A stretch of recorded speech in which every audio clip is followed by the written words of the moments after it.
Hello मेरे प्यारे बच्चों, कैसे हो आप सब। मैं आपका टीच ए आर टीचर अभिषेक। मैं बहुत अच्छा हूँ। आशा करता हूँ कि आप सब भी बहुत अच्छे होंगे। पर जैसा कि अभी ठंडियों की छुट्टियां चल रही हैं, और हाँ, ठंड बढ़ भी बहुत गई है। और आज का दिन आज शायद क्रिसमस है। So merry Christmas to all my dear students. So जैसा कि सबने रिक्वेस्ट किया कि सर हमें और वीडियोस चाहिए, वर्क इन एनर्जी और ग्रेविटेशन के बाद जितने भी चैप्टर्स हैं हमें और चाहिए। यही नहीं, ग्रेड 9 की नहीं, grade 10th, grade 8th, grade 7 सबने रिक्वेस्ट किया कि that we need more and more videos and content. So I am also working hard on this. रोज मेहनत कर रहा हूं मैं और रोज आपके लिए कंटेंट लेके आने की कोशिश कर रहा हूँ। कभी कभी बीच में अगर डिले हो जाता है, नो प्रॉब्लम, वो वीडियो आएगी, एक के बाद आएगी, 2 दिन के बाद आएगी, बट आएगी। तो चलो स्टार्ट करते हैं ये एक्साइटिंग सेशन। और ये मोस्ट अवेटेड वीडियो है क्योंकि बहुत सारे स्टूडेंट्स ने मुझे बोला कि हाँ सर हमें वर्क एंड एनर्जी का वीडियो चाहिए। तो चलो स्टार्ट करते हैं वर्क एंड एनर्जी। तो भैया प्रॉब्लम ये आ रही है कि सर वर्क समझ में आ रहा है, एनर्जी नहीं आ रही है, वर्क के न्यूमेरिकल्स बन रहे हैं, एनर्जी के नहीं हो पा रहे हैं। तो कोई सी भी प्रॉब्लम, कितनी भी बड़ी प्रॉब्लम हो, आप आ गए हो टीच ए आर के साथ। So here is your teacher and I am gonna solve all your doubts, all your problems that you are facing in this chapter. तो चलो स्टार्ट करते हैं वर्क एंड एनर्जी। वर्क बहुत ही common सी चीज है। Work यानी काम, काम करना। ओके, ठीक है। मैं आपको बताता हूँ कि मैं क्या काम कर रहा हूँ। मैं दिन भर से बैठ करके पीपीटीज तैयार कर रहा हूँ। वर्क है। अ, दो दोस्त आपस में बातें कर रहे हैं। हाँ भाई, वर्क तो कर रहे हैं। ठीक है। सुबह से शाम तक किसी ने ग्रेविटेशन के सारे फॉर्मूलेज के रट्टे मार दिए, रट्टा मार दिया। अरे भाई, बहुत काम किया मेंटली। ठीक है। मैं सर के ऊपर एक पानी का बॉटल ऐसे लेकर के बैठा हूँ। ये मेरा पानी का बॉटल, सुबह से 5 घंटे तक मैं बैठा हूँ पानी का बॉटल सर पे लेकर के। वर्क तो किया। ठीक है। तो इन सभी चीजों को अगर मैं बात करूं, तो so any physical or mental labour is termed as work. But work is defined differently in science. Science में अगर हम बात करें तो वर्क कुछ अलग तरीके से डिफाइन किया जाता है। ठीक है। पहले हम बात कर लेते हैं क्या क्या चीजें आज कवर होने वाली है इस वीडियो में। तो introduction of work and energy. ठीक है। फिर एनर्जी के कौन कौन से फॉर्म्स हैं, डिफरेंट डिफरेंट एनर्जी के forms. Kinetic energy, potential energy, law of conservation of energy. उसके बाद आने वाला है पावर। और पावर के बाद एक टॉपिक जो कि एनसीईआरटी से हटा दिया गया है, बट स्टिल उसके कुछ क्वेश्चंस हमें देखने को मिलते हैं, वो है commercial unit of power and energy. तो वो भी मैं बताऊंगा आपको लास्ट में। तो चलो स्टार्ट करते हैं इस वीडियो को। Scientific meaning of work. In our day-to-day life, we consider any useful physical or mental labor as work. तो work is defined differently in science. भाई साइंस में वर्क की डिफिनीशन कुछ अलग है। यानी कि वर्क का मतलब है work done by a force acting on an object is equal to the magnitude of the force multiplied with the distance moved in the direction of force. यानी आप एक दीवार पे फोर्स लगाते जा रहे हो, लगाते जा रहे हो, लगाते जा रहे हो। चलो बुला लेते हैं किसी स्टूडेंट को, ये आ गया। ये दीवार पे फोर्स लगा रहा है, दीवार हिल नहीं रही है। थक गया बेचारा, पूरी तरीके से थक गया। ठीक है, फोर्स इसने लगाई। चलो मान लेते हैं एफ फोर्स लगाई इसने इस डायरेक्शन में। बट क्या कोई मूवमेंट हुआ? नहीं हुआ। अगर मूवमेंट नहीं हुआ, हम कहेंगे वर्क ही नहीं हुआ। ठीक है। So work can be defined as the product of force with displacement. ये एफ क्या है? एफ है फोर्स, और ये डी एक्चुअली हम एस से भी डिनोट करते हैं। सो डोंट गेट कंफ्यूज, ये है डिस्प्लेसमेंट। ओके, अगर बॉडी वहां से मूव हुई तो। ठीक है। सो बेसिक्स में अगर हम बात ग्रेड 9 की करें तो इसे हम फोर्स और डिस्प्लेसमेंट का प्रोडक्ट कहते हैं। बट अगर हम हायर क्लासेस की बात करें तो हम कहते हैं work is the dot product of force and displacement. Okay. Dot product का मतलब कि हम इसके साथ एक और चीज कंसिडर करते हैं, work is equals to F into d cos theta. अब ये टर्म नाइन्थ ग्रेड के स्टूडेंट्स के लिए बहुत ही नया होने वाला है कि सर ये कॉस थीटा क्या है एक्चुअल में। सो कॉस थीटा कुछ भी नहीं, ये फोर्स और डिस्प्लेसमेंट के बीच का एंगल है, और ये हम अभी थोड़ी देर बाद डिस्कस करने वाले हैं। तो चलो इसका एग्जांपल ले लेते हैं हम लोग। सपोज कि अगर एक इंसान वर्क फोर्स लगाता है इस डायरेक्शन में, आप देख सकते हो डायरेक्शन ऑफ फोर्स, ओके, और ये बॉडी कुछ दूर डिस्प्लेस होती है यानी मूव करती है, ओके। मैं मानता हूं कि ये डी डी डिस्टेंस ये डिस्प्लेस हुई है, मूव हुई है। तो यहाँ पे हम वर्क कैसे निकालेंगे? वर्क निकालने का तरीका है फोर्स की वैल्यू और डिस्प्लेसमेंट की वैल्यू को मल्टीप्लाई कर देना हमें, और इजीली हमारा वर्क निकल के आ जाने वाला है। ठीक है, समझ में आ रहा है सभी को? तो बढ़ते हैं आगे कि और क्या क्या केसेस हो सकते हैं। चलो इन सब केसेस में बात करते हैं। पहला केस, आपको बताना ये है कि कहाँ वर्क हो रहा है, कहाँ पे नहीं हो रहा है। ठीक है, हम केसेस, फर्स्ट केस ये है पेंडुलम का। पेंडुलम मूव हो रहा है, डेफिनेटली कोई फोर्स लग रहा होगा तो ये मूव हो रहा है, और अगर ये मूव हो रहा है यानी कि सर फोर्स भी है और डिस्प्लेसमेंट भी है। Getting it? तो अगर फोर्स और डिस्प्लेसमेंट दोनों है यानी कि यहाँ पे वर्क हो रहा है। अच्छा, नेक्स्ट केस लेते हैं ये। यहाँ पे एक फैन है, उसकी वजह से, फैन की एयर की वजह से ये बलून मूव कर रहा है। तो फैन का जो एयर है वो उस पे फोर्स लगा रहा है, फैन जो एयर ब्लो करता है। ठीक है, आप भी देखते हो कि कभी कभी आप फैन ऑन करते हो तो आपकी चीजें उड़ने लगती हैं। क्यों? क्योंकि वो जो एयर है वो एयर प्रेशर लगा रहा है फैन की मूवमेंट की वजह से, फोर्स लगा रहा है। तो यहाँ पे फोर्स लग रहा है और बलून मूव कर रहा है, यानी कि फोर्स भी है और मूवमेंट भी है, डिस्प्लेसमेंट भी है। यस, वर्क हो रहा है। चलो इधर देखते हैं। ये it's a girl who is writing on sheet of paper और नोटबुक। तो ये बैठी हुई है, फोर्स लगा रही है, ठीक है, और लेकिन इसका डिस्प्लेसमेंट कहीं नहीं हो रहा है। कहीं मूवमेंट हो रहा है क्या? नहीं। तो फोर्स, अगर वो लिखने में फोर्स लगा भी रही है, ठीक है, तो वहां डिस्प्लेसमेंट इस गोल का कोई डिस्प्लेसमेंट नहीं हो रहा है, इस नोटबुक का कोई डिस्प्लेसमेंट नहीं हो रहा, नोटबुक अपनी जगह पे है। हाँ, हम पेन मूव कर रहे हैं भले। तो अगर हम नोटबुक पे बात करें तो नोटबुक पे कोई वर्क नहीं हो रहा, क्योंकि नोटबुक पे फोर्स भले लग रहा हो बट मूव नहीं कर रहा। ओके, चलो बात करते हैं इस थके हारे इंसान की, फोर्थ फिगर में। तो ये इंसान सीढ़ियाँ चढ़ रहा है। वाह, सीढ़ियाँ चढ़ना किसको पसंद है? मुझे नहीं लगता किसी को पसंद है। ओके, यस, आज के टाइम पे हमारे पास लिफ्ट ही लिफ्ट है। सो सीढ़ियाँ चढ़ रहा है ये बंदा, बात करते हैं इसकी। तो अगर हमें सीढ़ी चढ़ना, ऊपर चढ़ना है तो हम फोर्स लगाएंगे। ठीक है, हमें अपने वेट के अगेंस्ट ऊपर जाना है, और फोर्स हम ऊपर की तरफ लगा रहे हैं, डिस्प्लेसमेंट भी हो रहा है धीरे धीरे। सपोज कि ये बंदा पहले यहाँ था, अब इसका लेवल कुछ यहाँ है। ठीक है, तो आप देख सकते हो कि इस यहाँ पे डिस्प्लेसमेंट हुआ है, कुछ डिस्टेंस इसने मूव किया है। ठीक है, तो यहाँ पे हम कहते हैं कि हाँ भाई, वर्क हो रहा है। Very good. चलो इसकी बात करते हैं, नाव चलाने वाले इंसान की। नाव चला रहा है ये पीछे की तरफ, क्या कहते हैं उसे हम? चप्पू।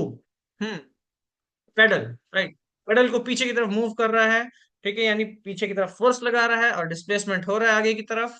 ठीक है, यानी फोर्स लग रहा है, डिस्प्लेसमेंट हो रहा है, वर्क हो रहा है।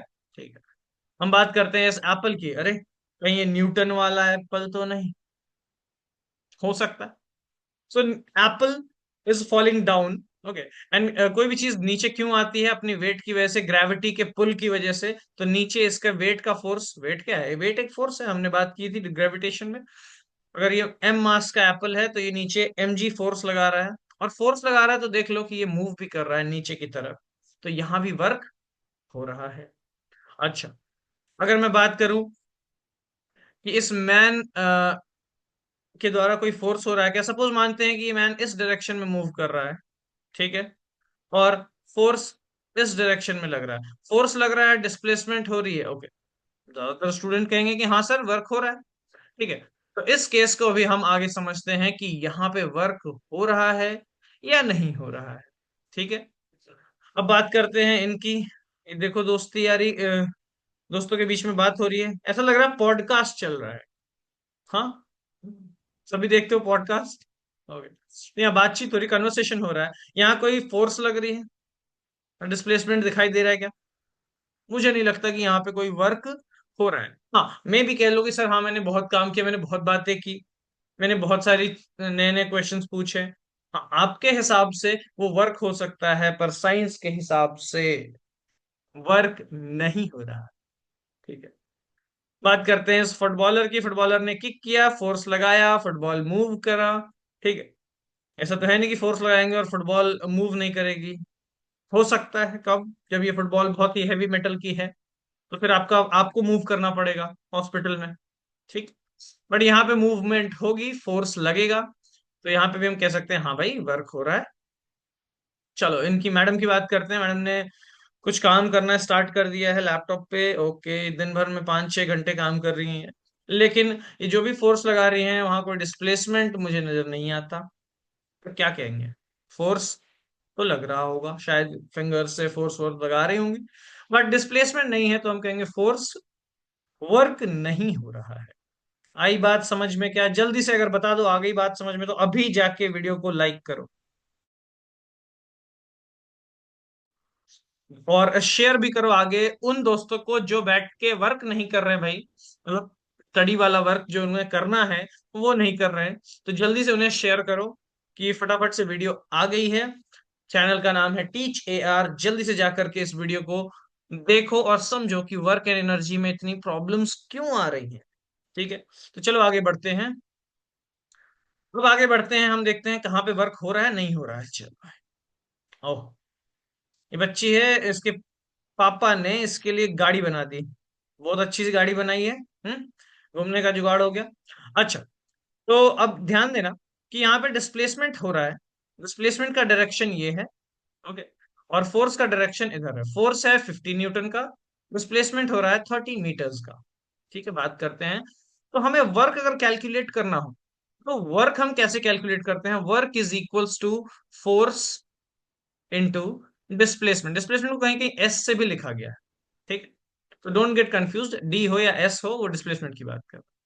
तो बॉडी तो मूव कर रही है, डिस्प्लेसमेंट हो रहा है, बोलो हाँ सर हो रहा है। फोर्स लग रहा है क्या? फोर्स भी लग रहा है। बट क्या फोर्स और डिस्प्लेसमेंट दोनों का डायरेक्शन सेम है? मुझे लगता है कि शायद ये दोनों थोड़े अलग अलग डायरेक्शन में है, और इनके बीच में एक एंगल है, उस एंगल को हम मानते हैं थीटा। थीटा एक फिजिकल टर्म है। ओके। जैसे कि हम यूज करते हैं एंगल्स को डिनोट करने के लिए। तो ये बात थी जब हम डिस्कस कर रहे थे कि सर वर्क का formula F S cos theta कब हम लेंगे, कब नहीं लेंगे। ठीक है। तो अब बात ध्यान में रखना कि जब भी फोर्स और डिस्प्लेसमेंट के बीच में कोई एंगल होता है, तो हम वहां पे उसे डॉट प्रोडक्ट से सॉल्व करते हैं और वर्क को हम calculate F S cos theta से करते हैं। ठीक है। अब यहाँ पे थीटा की वैल्यू है 30 डिग्री। अच्छा, अगर मैं यही क्वेश्चन उठा के नाइन्थ के बच्चे को दे दूं कि फोर्स लग रहा है, डिस्प्लेसमेंट हो रही है, उनका आंसर क्या आने वाला है? ठीक है। उनका आंसर क्या आने वाला है? फोर्स सर 50 है, डिस्प्लेसमेंट सर 30 है। ओके। तो बोलो सर 50 इंटू 30, ये आ गया सर 1500 न्यूटन मीटर। ये आ गया सर वर्क डन। ठीक है। लेकिन अब अगर बात कर लें इसके इसे टेक्निकल टर्म्स में, तो यहाँ पे जो फोर्स है वो तो ठीक है, चलो मैं मानता हूं कि हाँ 50 न्यूटन सही लग रहा है। डिस्प्लेसमेंट, डिस्प्लेसमेंट 30 मीटर की हो रही है। अच्छा, लेकिन ये कॉस थीटा को हम लेंगे जरूर। ठीक है। कॉस थीटा, थीटा की वैल्यू कितनी है? 30 डिग्री, यानी कि फोर्स और डिस्प्लेसमेंट के बीच का जो एंगल है वो है 30 डिग्री। तो अगर हम इसे कंसिडर नहीं करेंगे तो हमारा आंसर गलत आ जाएगा। अलग अलग एंगल्स के लिए कॉस की वैल्यू अलग अलग होती है। अब कॉस क्या है? कॉस एक ट्रिग्नोमेट्रिक रेशियो है, जो आप ग्रेड 10th में जाकर के पढ़ोगे। तो अगर कंपटीशन लेवल की बात करें, तो 1500 ये तो वैल्यू ठीक है बिल्कुल, लेकिन कॉस 30 की जो वैल्यू होती है वो होती है √3/2। ठीक है। तो अभी हम थोड़ा सा इसे कैंसल आउट करने की कोशिश करते हैं। कमान, 2 से इसे काटा, 750 आया। सो हम कहेंगे 750 √3 न्यूटन। ये है एक्चुअल वर्क डन। ठीक है। तो थीटा एक्चुअली क्या है? थीटा बीच का एंगल है। अब ध्यान देते हैं एक बार, हमें कुछ थीटास को याद रखना है। कॉस जीरो की अगर बात करें, यानी अगर फोर्स और डिस्प्लेसमेंट दोनों सेम डायरेक्शन में है तो दोनों के बीच का एंगल जीरो। तो कॉस जीरो की वैल्यू होती है वन। कॉस 90 डिग्री, ठीक है, यानी कि अगर हम फोर्स ऊपर की तरफ लग रहा है या फोर्स नीचे की तरफ लग रहा है और डिस्प्लेसमेंट का एंगल उससे 90 डिग्री पे है, तो कॉस 90 की वैल्यू होती है जीरो। और अगर हम बात करें कि अगर फोर्स और डिस्प्लेसमेंट दोनों की डायरेक्शन एक दूसरे से बिल्कुल ऑपोजिट है, यानी इनके बीच का जो एंगल है वो 180, तो अगर ऐसा केस होता है तो cos 180 की वैल्यू होती है -1। ठीक है, आगे बढ़ते हैं, कुछ केसेस देखते हैं। चलो भाई, तो मैं जा रहा था कहीं, स्टेशन पे पहुंचा तो भैया ने बोला कि लाओ लाओ सर मैं सामान उठा लेता हूँ। खैर, मैं तो सामान उठा लूंगा अपना, बट इन्होंने जिद किया तो मैंने बोला चलो भैया ठीक है, अब आप कह रहे हो इतना, आप नहीं मानोगे तो ये लो मेरा सामान उठा लो। ठीक है, सामान उठाते ही अब आप बताओ कि अगर आपको कोई किसी भी चीज को उठाना है, किसी भी चीज को उठाना है, तो आप फोर्स, उसे होल्ड करने के लिए, अगर मेरे सर पे अगर कोई वेट रख दो, तो उसे होल्ड करने के लिए मेरा सर उसे ऊपर की तरफ फोर्स लगाएगा। क्यों? क्योंकि जो ऑब्जेक्ट है वो हमेशा नीचे की तरफ फोर्स लगाता है ग्रेविटी की वजह से, तो ये अपना वेट लगाएगा नीचे। और अगर आप चाहते हो कि इस वेट को मैं संभाल सकूं, तो आपको उतना ही वेट, उतना ही फोर्स कहाँ लगाना पड़ेगा? ऊपर। तो देख लो एक बार, ये भैया ने मेरा सामान लिया और काफी दूर चल गए। ओके, तो अगर मैं बात करूं डिस्प्लेसमेंट की, तो डिस्प्लेसमेंट का डायरेक्शन तो ये है, मूवमेंट तो इस डायरेक्शन में हो रही है, लेकिन उन्होंने उस वेट को उठाने के लिए फोर्स किस डायरेक्शन में लगाया है? वेट, ठीक है, लोड हमेशा अपना फोर्स नीचे लगाता है, तो उसे उठाने के लिए इन्होंने फोर्स लगाया इस डायरेक्शन में। ठीक है, ताकि वो सर पे उनके टिके रहे।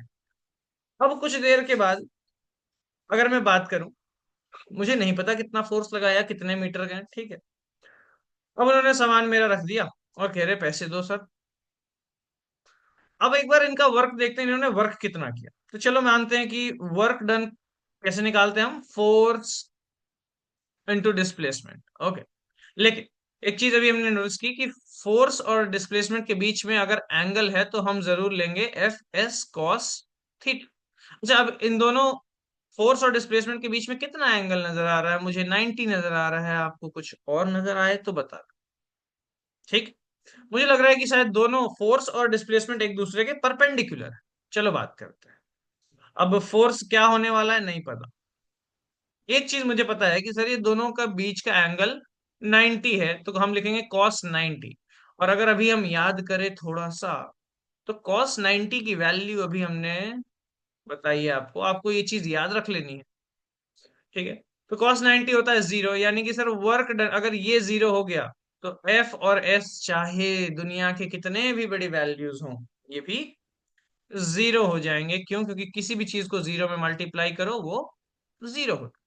तो मैंने कहा भैया देख लो साइंस के हिसाब से वर्क डन हो गया आपका जीरो, तो पैसे बनते हैं क्या? नहीं, नहीं ना।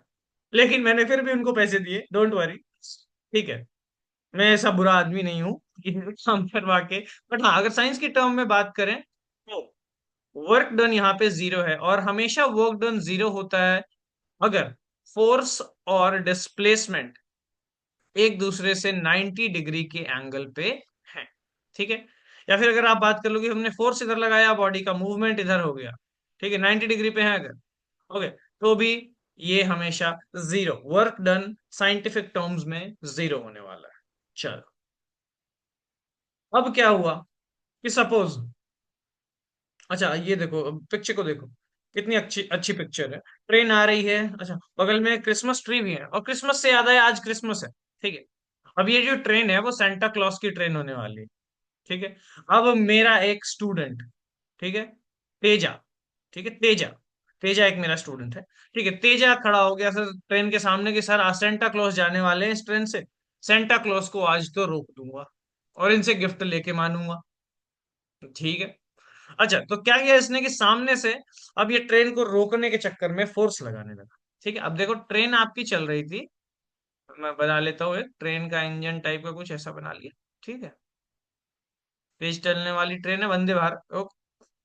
अच्छा, तो इसने फोर्स लगाना शुरू कर दिया इस ट्रेन पे। अब मुझे ये बताओ कि क्या Teja world's most strongest person है, जो ट्रेन को हाथ लगाते ही ट्रेन रुक जाएगी। अब एक चीज देखना, फोर्स तो तेजा ने लगाया, ठीक है, लेकिन ट्रेन अभी भी इस डायरेक्शन में मूव कर रही है। ट्रेन इतनी कमजोर थोड़ी है। ठीक है, तो अब आप एक चीज देख करके मुझे बताओ कि इस फोर्स और डिस्प्लेसमेंट के बीच का एंगल क्या होने वाला है। ये देखो, डिस्प्लेसमेंट का ये एंगल। तो अगर कोई भी चीज दोनों स्ट्रेट लाइन पे है, ऑपोजिट ऑपोजिट डायरेक्शंस में जा रही हैं, तो हम कहते हैं कि सर एंगल जो है वो 180 डिग्री होने वाला है। बोलो सर, अब बताओ वर्क वर्क डन कितना हुआ पेजा के द्वारा। तो वर्क डन कैसे निकालते हैं, फोर्स और डिस्प्लेसमेंट का डॉट प्रोडक्ट, यानी हमें उसे कॉस थीटा भी लेना होगा। ठीक है, नाइन्थ का सिलेबस में हमें ऐसे एग्जाम्पल्स बहुत कम मिले हैं, ठीक है, जहां पे हम फोर्स और डिस्प्लेसमेंट का एंगल या डायरेक्शंस एक दूसरे से अलग अलग है। मोस्ट ऑफ द केसेस में फोर्स और डिस्प्लेसमेंट एक ही डायरेक्शन में है। ठीक है, अब यहां देखते हैं। फोर्स, चलो मैंने मान लिया कि भैया इसने दम लगा लिया और 100 न्यूटन का फोर्स लगाया। डिस्प्लेसमेंट, ये गाड़ी फिर भी मूव करती गई, सपोज मानते हैं कि कहीं जाकर के 500 मीटर बाद ये रुकी। ठीक है, तो इस बीच में इसका डिस्प्लेसमेंट 500 मीटर हमने ले लिया। अब देखते हैं कितना वर्क हुआ। तो वर्क हुआ 100, फोर्स है 100, डिस्प्लेसमेंट गाड़ी की हुई 500 मीटर। अच्छा, इन दोनों के बीच का एंगल कितना था, 180 डिग्री। अच्छा, अभी हमने थोड़ी देर पहले पढ़ा कि कॉस 180 डिग्री कितना होता है, -1। -1 का मतलब है -1। अच्छा, तो अब ध्यान देंगे कि जो वर्क होगा वो होगा 5000। अच्छा, ये जो कॉस 180 है इसकी वैल्यू है -1। तो work done is equal to -5000 metre per second. Sorry metre, sorry not metre per second, it's newton metre. अच्छा, ये न्यूटन मीटर कहाँ से आ रहा है भाई, फोर्स की यूनिट न्यूटन और डिस्प्लेसमेंट की यूनिट मीटर, इसलिए ये आ गया न्यूटन मीटर। अच्छा, अब यहाँ पे वर्क जो है वो नेगेटिव वर्क आया है। ठीक है, तो हमारे पास ऐसे बहुत सारे केसेस हैं, ठीक है, जहां पे वर्क पॉजिटिव भी होता है, पॉजिटिव वर्क। ये पॉजिटिव वर्क हमेशा आपको कब मिलेगा देखने को, जब फोर्स और डिस्प्लेसमेंट दोनों एक ही डायरेक्शन में हैं। यानी कि जिधर फोर्स लगाई उधर ही डिस्प्लेसमेंट हुआ, तो हम उसे कहेंगे कि यहाँ सर पॉजिटिव वर्क हो रहा है। अच्छा, कहीं पे फोर्स भी है, डिस्प्लेसमेंट भी है, लेकिन वहां पे कहते हैं नो वर्क डन। अब ऐसा किस केस में है कि जब फोर्स और डिस्प्लेसमेंट, इनके बीच का जो एंगल है वो 90 डिग्री का रहने वाला है, अगर, तो हम कहेंगे कि सर यहाँ पे कोई वर्क नहीं होता। और हाँ, नेगेटिव वर्क की बात हम तब करेंगे, नेगेटिव वर्क हम की बात हम तब करेंगे जब फोर्स का डायरेक्शन बिल्कुल ऑपोजिट है डिस्प्लेसमेंट के डायरेक्शन से, तो इनके बीच का एंगल 180 है, और इसी की वजह से जो वर्क होने वाला है वो नेगेटिव वर्क होने वाला है। तो एक एग्जांपल मैं आपको और देता हूँ। तो गाड़ी चला रहा था मैं, ओके, कार, बाइक, कुछ भी मान लो, ठीक है, और मैंने ब्रेक लगाई। ठीक है, कार का मूवमेंट किधर था, चलो मैं बना ही देता हूँ आपके सामने, पिक्चर्स देख लो आप। ओके, कार का मूवमेंट था इस डायरेक्शन में। अब अगर मैंने ब्रेक लगाई तो ब्रेक किस डायरेक्शन में गाड़ी को, मतलब गाड़ी को वो रोकेगा या उसकी स्पीड को बढ़ाएगा। यानी कि सर गाड़ी कार का डायरेक्शन तो इधर है, डिस्प्लेसमेंट का डायरेक्शन सर इधर ही हो रहा है। अच्छा, तब ब्रेक जो ब्रेकिंग फोर्स जो है वो हमेशा ऑपोजिट लगती है, तभी तो वो रोकेगी। अगर गाड़ी ऐसे चल रही है और हम गाड़ी की डायरेक्शन में ही फोर्स लगाए तब तो स्पीड बढ़ गई। लेकिन ब्रेकिंग फोर्स हमेशा ऑपोजिट डायरेक्शन में लगती है। तो यहाँ पे ध्यान देना कि फोर्स, अच्छा एक चीज और बता, कि फोर्स लगाते ही, मतलब ब्रेक को टच करते ही गाड़ी क्या वहीं पे रुक जाएगी या थोड़ी दूर और जाएगी, जाएगी थोड़ी दूर जाएगी। यानी कि सर डिस्प्लेसमेंट सर इस डायरेक्शन में हो रहा है और ब्रेकिंग फोर्स इस डायरेक्शन में लग रहा है। तो यहाँ पे जो वर्क डन है किसके द्वारा, फोर्स के द्वारा, ब्रेकिंग फोर्स के द्वारा, तो वो जो वर्क डन जो आएगा वो नेगेटिव में आएगा। क्यों नेगेटिव में आया? क्योंकि सर दोनों की डायरेक्शंस डिफरेंट है। तो आई होप कि सभी को ये टॉपिक समझ में आया होगा कि वर्क कब पॉजिटिव होता है, कब नेगेटिव होता है, और कब नहीं होता है। तो चलो एक बार इनके बारे में कमेंट करते हैं। बता दो जल्दी से कि ये जो भाई साहब हैं, क्या इन्होंने कोई वर्क किया? बोलो सर, ऊपर फोर्स लगाया इस सामान को होल्ड करने के लिए, चल तो सामने रहे थे। ठीक है। फोर्स और डिस्प्लेसमेंट के बीच का एंगल सर 90 हो गया, जिसकी वजह से यहाँ जो वर्क डन था वो 0 हुआ। आई बात समझ में? तो बढ़ते हैं आगे। तो वर्क का कंसेप्ट सबको समझ में आ गया। एक चीज और मैं डिस्कस करूंगा आगे बढ़ने से पहले, वर्क की यूनिट के बारे में। ठीक है। तो वर्क को हम कैसे डिनोट करते हैं? Force into displacement. ओके। अब मुझे बता दो जल्दी से, फोर्स की यूनिट न्यूटन। बहुत अच्छे, नूतन। हाँ नूतन नहीं, नूतन नहीं, न्यूटन। ओके। डिस्प्लेसमेंट की यूनिट एसआई यूनिट मीटर। तो हम कह सकते हैं सर वर्क की एसआई यूनिट न्यूटन मीटर होगी। अच्छा सर, क्या इसका कोई और नाम है? हाँ बिल्कुल है ना नाम। इसी को हम कहते हैं जूल। क्या कहते हैं? जूल। अभी जूल है वो किसी साइंटिस्ट के नाम पे है, मैं उनके बारे में भी बात करूंगा। तो इस जूल को हम कैपिटल से डिनोट करते हैं। ठीक है। चलो अब जल्दी से क्वेश्चंस करते हैं कुछ, क्योंकि अभी हमने कंसेप्ट तो सीख लिया वर्क का, अब इससे रिलेटेड कुछ क्वेश्चंस करते हैं। चलो ट्रेन को बाय बाय करके आगे निकलते हैं। चलो। हाँ। तो आगे question. A force of 7 Newton acts on an object. The displacement is say 8 meter in the direction of force. ये चीज को बिल्कुल ध्यान से पढ़ना कि जिधर फोर्स लगा है उधर ही डिस्प्लेसमेंट हुआ है। ठीक है। Getting it? Now we what is the work done? So work done is equals to F S. Okay. ठीक है। अब यहाँ पे अगर आप कहो सेम डायरेक्शन में वर्क फोर्स है, सेम डायरेक्शन में डिस्प्लेसमेंट है, तो यहाँ पे जो थीटा होगा, यानी कि जो एंगल होगा इनके बीच का, वो एंगल 0 है। इनके बीच में कोई एंगल नहीं है, दोनों सेम डायरेक्शन में है। तो कॉस 0 की वैल्यू हमेशा, आपको मैंने अभी बताई है, कॉस 0 जो है वो 1 के इक्वल होता है। तो हम अगर इसे लिखें या ना लिखें, डजेंट मैटर। क्यों? क्योंकि सर ये जो फोर्स का डायरेक्शन है वो डिस्प्लेसमेंट के डायरेक्शन के ही डायरेक्शन में है। ठीक है। तो चुपचाप से इस क्वेश्चन को सॉल्व करते हैं। फोर्स कितना हुआ? 7 न्यूटन। ठीक है। डिस्प्लेसमेंट कितनी हुई? 8 मीटर। जल्दी से 7 का टेबल पढ़ दो 8 बार। ठीक है। 56। क्या बोलो, अब तो सीख गए हो ना कुछ? अब तो न्यूटन मीटर को हम क्या कहते हैं ये जानते हो तुम? तो या तो आप कह लो 56 न्यूटन मीटर, या फिर आप सिंप्लीफाइड फॉर्म में कह लो 56 जूल। ठीक है, जुलाई नहीं, जूल। ठीक है। बढ़े आगे। ये था क्वेश्चन, आपके एनसीईआरटी का क्वेश्चन है ये, बड़ा ही सिंपल सा। ठीक है। आगे बढ़ते हैं। अरे, ये तो पीछा नहीं छोड़ रहा बंदा। A porter lifts a luggage of 15 kg from the ground and puts it on the head. चल देखना, ध्यान देना इसमें। वो calculate the work done by him on the luggage. तो इसने लगेज पे क्या वर्क किया ये हमें निकालना। अब बहुत सारे बच्चे तो कह देंगे सर 0। अरे भैया, कहीं नहीं जा रहा है वो, कहीं मूव नहीं कर रहा है बंदा, उसने सामान को नीचे से उठाया है। ठीक है। अब देखो ध्यान देना एक बार। तो जो लोग भी कह रहे हैं वर्क डन इक्वल्स टू 0, वो गलत है। अभी मैं देखता हूँ इसके बारे में। ठीक है। तो अगर ये ऑब्जेक्ट है, सपोज 15 kg का था ना, 15 kg का ऑब्जेक्ट है ये। तो अगर हम इसे नीचे से ऊपर उठाएं, ठीक है, नीचे से ऊपर, तो हमें फोर्स कहाँ लगाना पड़ेगा? अच्छा। और इस बंदे ने उसे उठा करके कहाँ रखा? अपने सर पे। यानी बॉडी जो चीज, जो लगेज नीचे पड़ा हुआ था, उसका डिस्प्लेसमेंट हुआ ऊपर की डायरेक्शन में।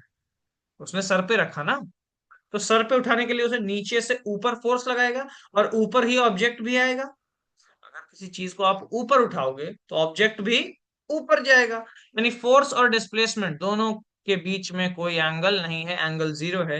यानी दोनों सेम डायरेक्शन में है। तो अब ध्यान देना, work done is equals to force into displacement.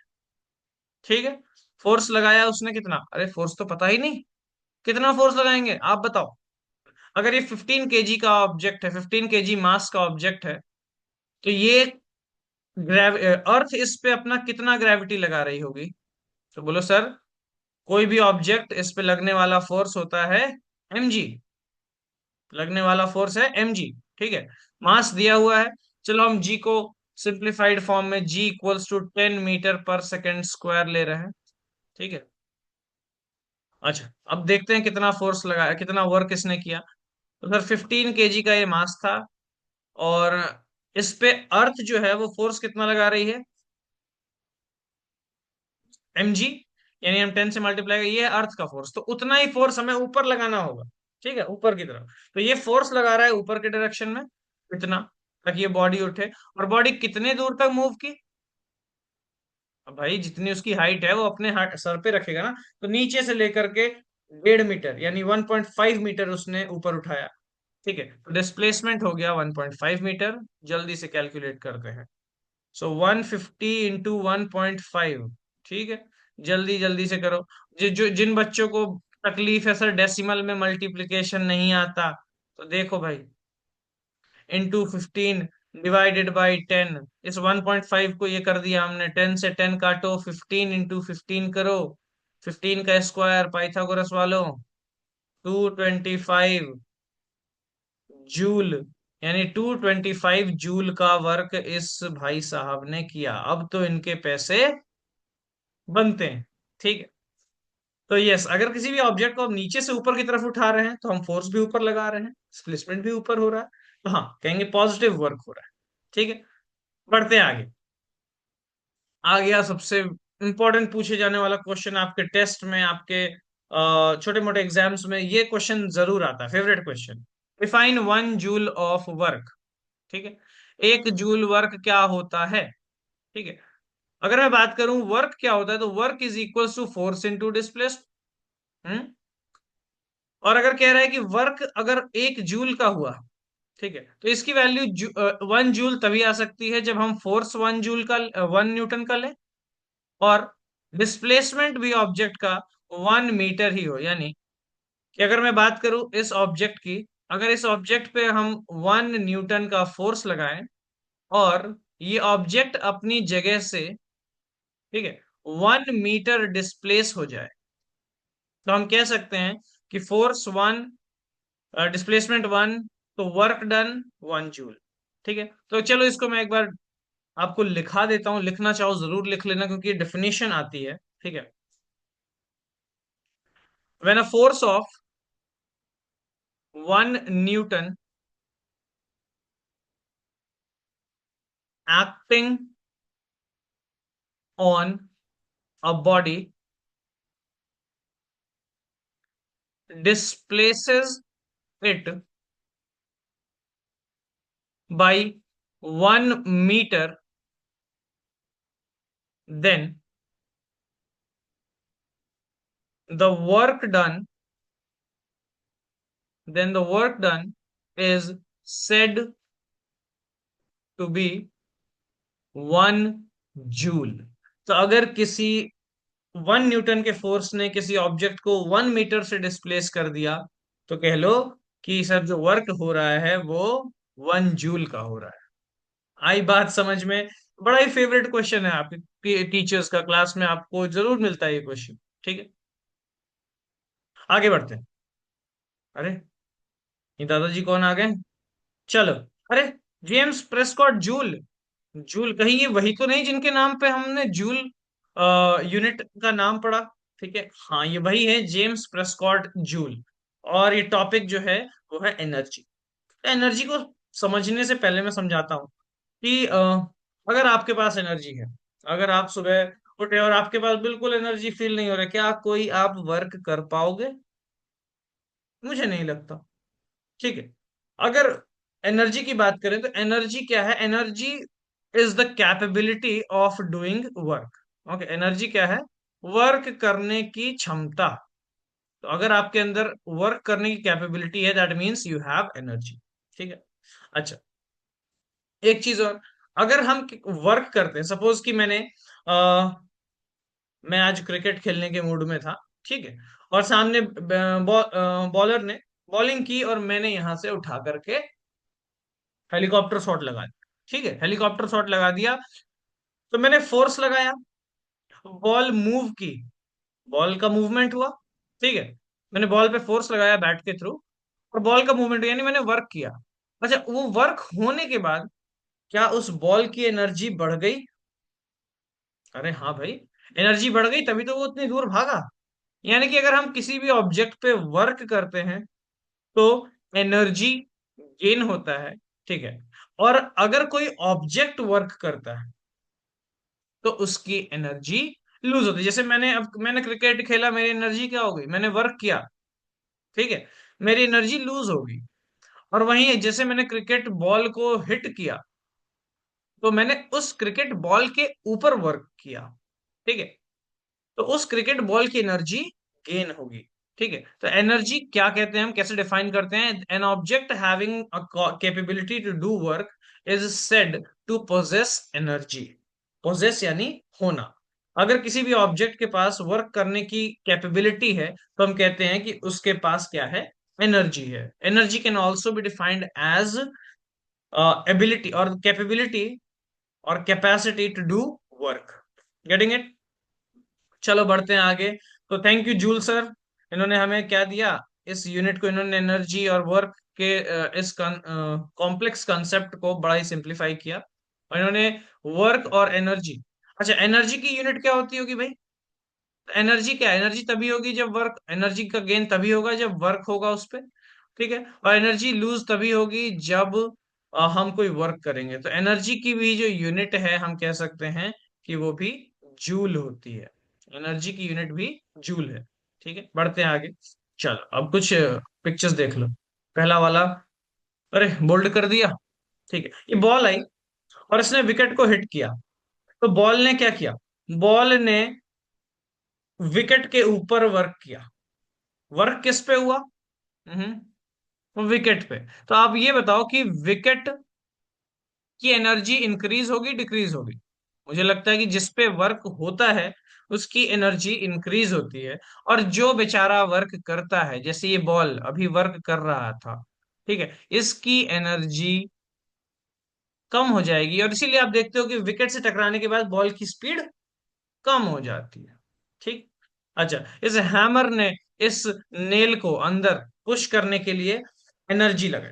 तो पहले हैमर की स्पीड ज्यादा थी, जैसे ही इसने नेल को हिट किया, इसने वर्क किया, और वर्क किसके ऊपर किया? नेल के ऊपर किया, तो नेल की एनर्जी बढ़ जाती है, और जिसने काम किया उस बेचारे की एनर्जी कम हो जाती है।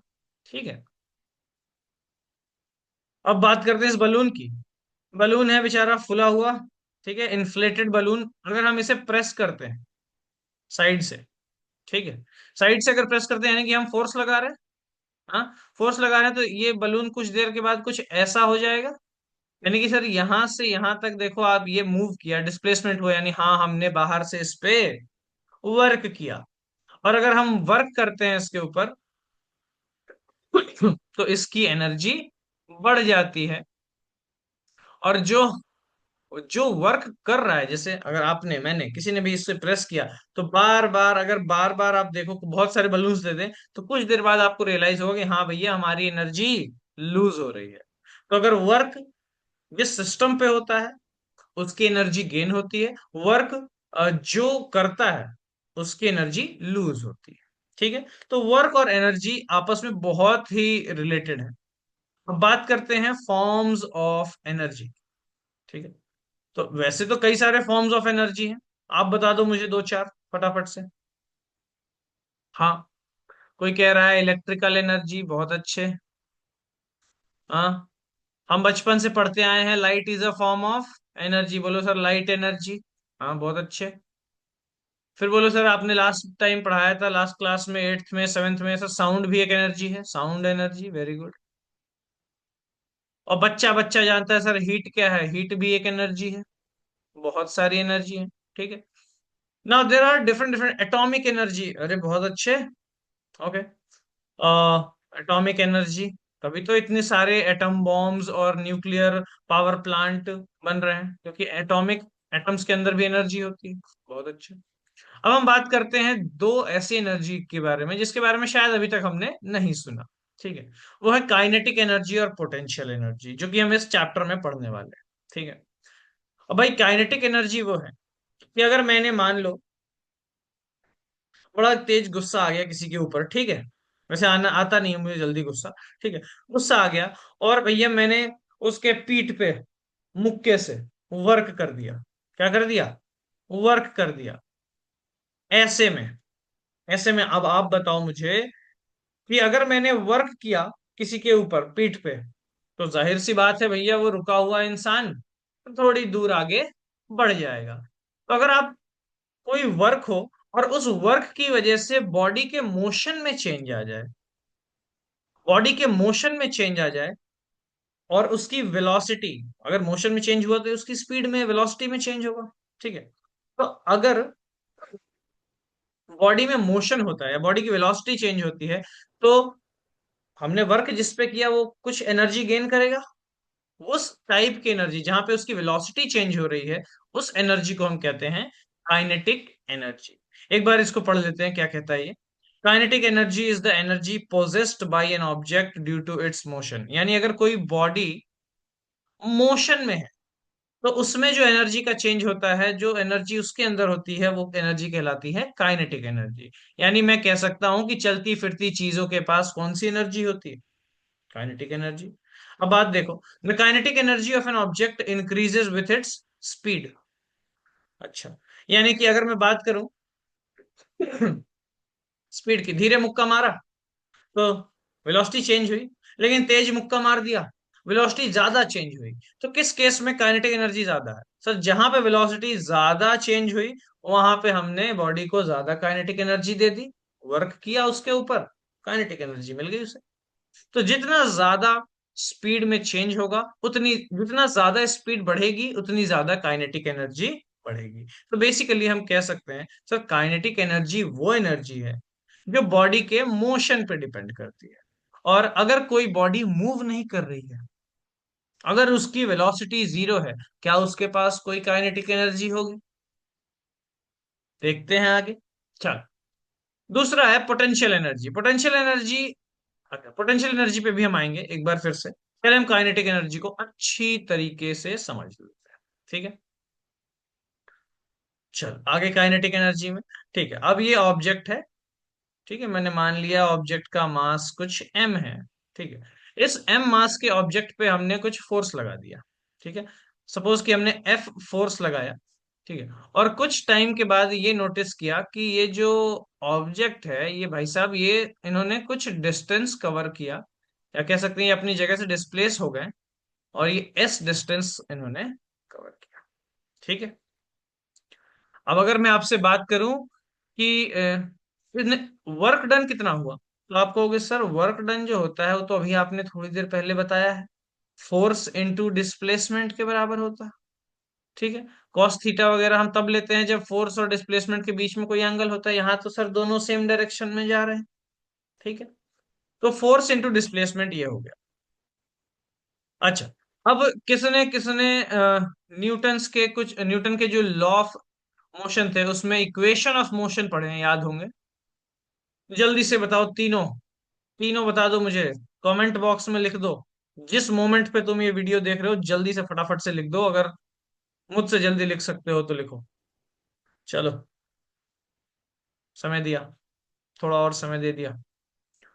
ठीक है, v minus u v minus u upon t is equals to a, हम कहते हैं v minus u equal to a. ठीक है, और कहीं कहीं u plus a t is equals to v भी लिखते हैं, v equal to u plus a t. ठीक है, दूसरा बताओ, डिस्प्लेसमेंट का था u t plus half a t square. ठीक है, ए और टी क्या है? एक्सेलरेशन और टाइम, यू मतलब इनिशियल वेलोसिटी। अच्छा, दूसरा था v square minus u square is equals to two a s. ठीक है, बहुत अच्छे, तीनों याद है सभी को। अब देखो, जब हमने इस बॉडी पे फोर्स लगाया था, तो सपोज हम मानते हैं कि इसकी इनिशियल वेलोसिटी का मतलब कि शुरुआत में इसकी वेलोसिटी कुछ यू रही होगी। ठीक है, और फोर्स लगाने के बाद इसकी फोर्स लगाने के बाद इसकी जो वेलोसिटी है वो मैंने मान लिया कि वो वेलोसिटी v हो गई। ठीक है, उसकी फाइनल वेलोसिटी v हो गई। बीच में उसने डिस्टेंस कितना कवर किया, s डिस्टेंस कवर किया। ठीक है, तो जल्दी से अब हम यूज कर लेते हैं कोई ऐसा ऐसा फॉर्मूला, ऐसा इक्वेशन जिसमें v और u दोनों आ रहे हैं। चल, क्या मैं इसे ऐसे लिख सकता हूं, फोर्स इंटू, ओके, s की जगह क्या मैं ये लिख सकता हूं, v² minus u² upon 2a। कुछ बच्चे कह रहे हैं हाँ सर बिल्कुल लिख सकते हो। कहाँ से आया ये, थर्ड वाले इक्वेशन से ही आया है ये, और कहीं से नहीं आया। ठीक है, यहां से आया ये। ठीक है, s की जगह हमने ये लिख दिया, बिल्कुल सही। अब आगे देखना, अब आगे हम क्या करने वाले हैं। क्या हमने सेकंड लॉ ऑफ मोशन में, जब Newton second law of motion पढ़ा था तो उसे हमने पढ़ा था फोर्स की वैल्यू होती है मास इंटू एक्सेलरेशन। लिख दूं फोर्स की जगह, बिल्कुल लिख दिया, v² minus u² upon 2a। अब एक चीज ध्यान से देख लेना, अच्छे से नोटिस करोगे तो दिखेगा सर ये a और ये a आपस में सर कैंसिल होने वाली चीजें हैं। हाँ, यानी कि सर उसकी वेलोसिटी को चेंज करने में हमने कितना वर्क किया। आप कह सकते हो sir work done is equals to m। अच्छा, ये जो 2 है, क्या इसे मैं ऐसे बाहर निकाल लूं, 1/2 लिख लिया, m v² माइनस u²। तो ये हुई, ये वर्क जो है ये हमने किया इस बॉडी की वेलोसिटी को चेंज करने में।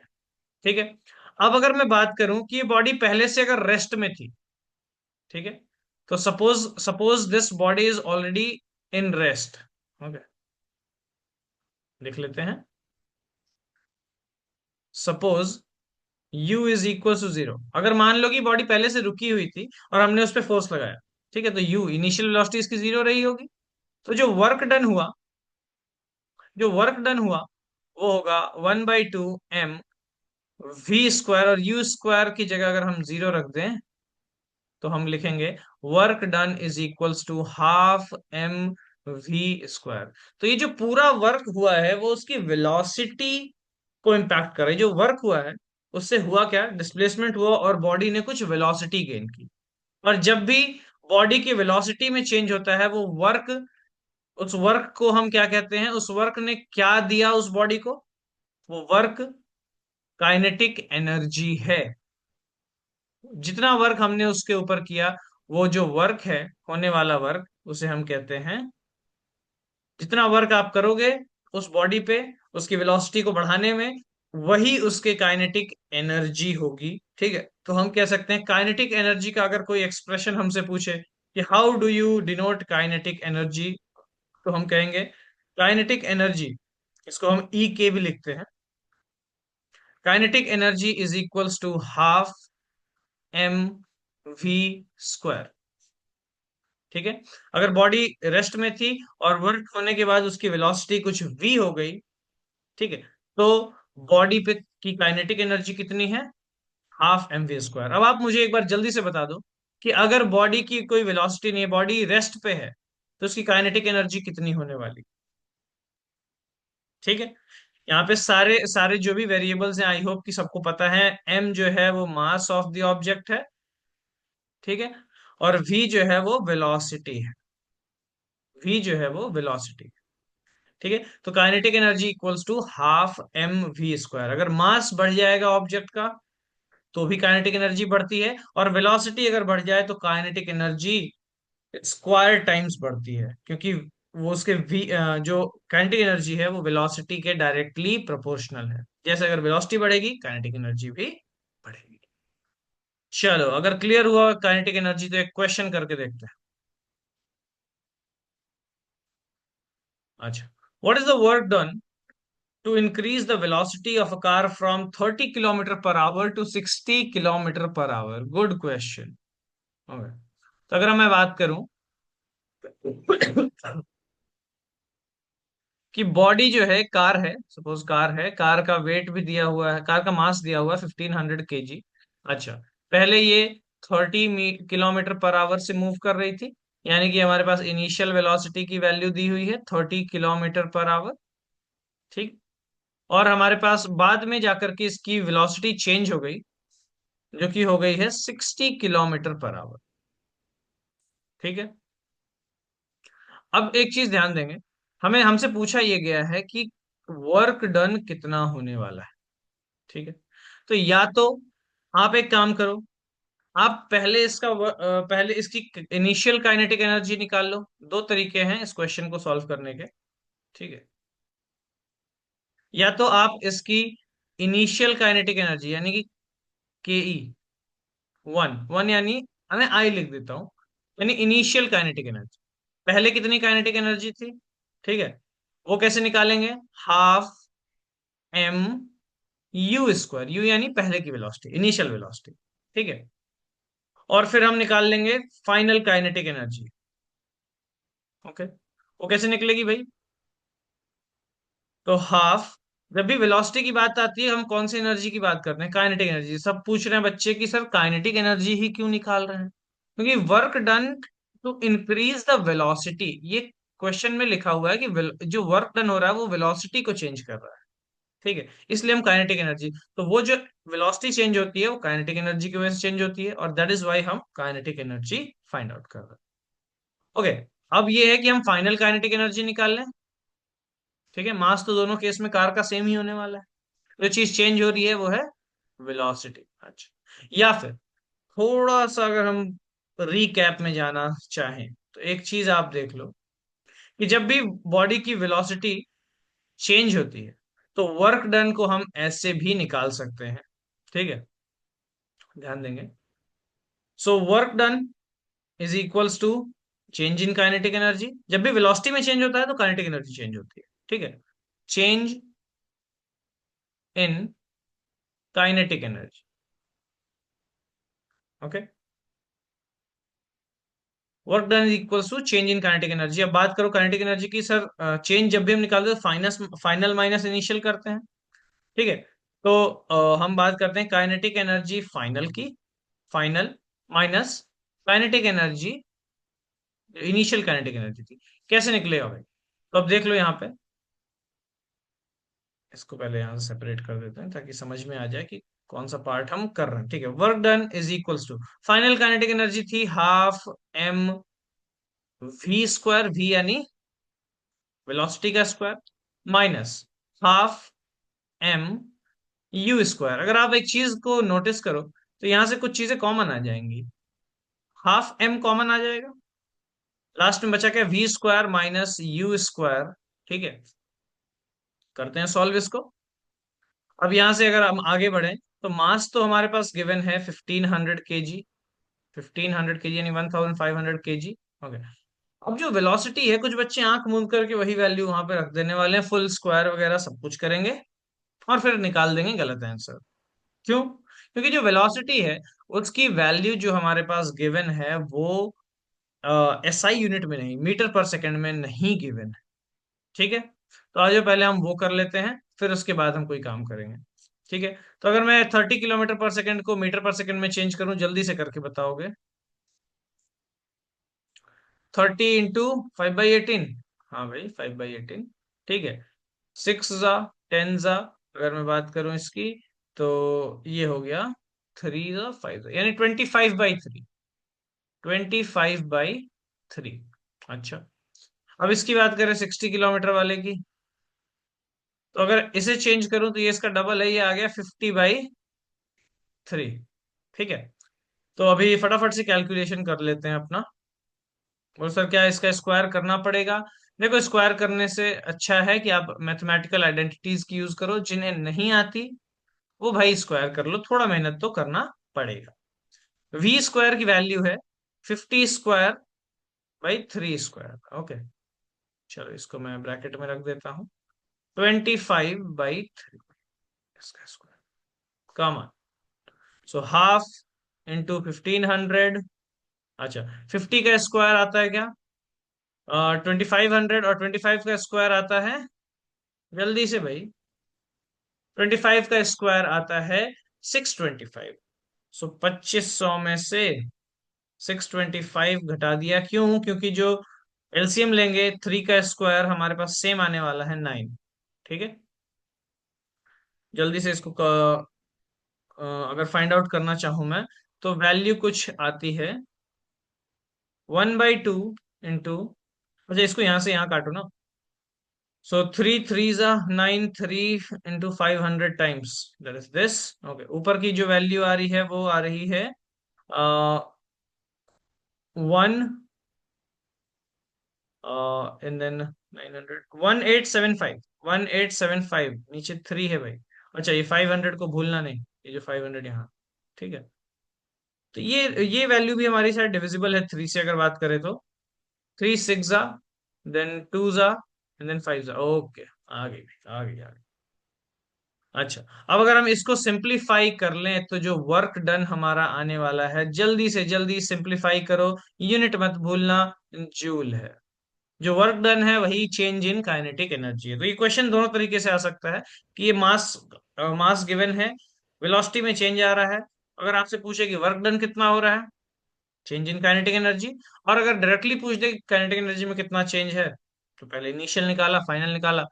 अब कुछ बच्चे क्या करेंगे, पहले इनिशियल अलग निकालेंगे, फाइनल अलग निकालेंगे, अपना कैलकुलेशन बढ़ाएंगे। तो इससे बचें। ठीक है, बढ़ते हैं आगे। हाँ, पोटेंशियल है। ठीक है। अरे ये क्या पिक्चर आ गई मेरे सामने एक, ये क्या है? तीर धनुष। अच्छा अच्छा, एक चीज और लटक रही है ऊपर में, ध्यान देना, ये क्या है? ऊपर देखो यहाँ पे, स्प्रिंग है। ठीक है, लो इसको ही बना दिया स्प्रिंग को। ठीक है। अच्छा, अभी तीर धनुष में अगर मैं इसे नॉर्मली बिना स्ट्रेच किए छोड़ूं, तो क्या इसके अंदर कोई वर्क करने की कैपेबिलिटी है? क्या वो तीर कहीं मूव करने लगेगा? नहीं। लेकिन अगर मैं उसे स्ट्रेच करके रोक लूं, तो अभी इस पोजीशन में इसके पास एनर्जी है। ठीक है।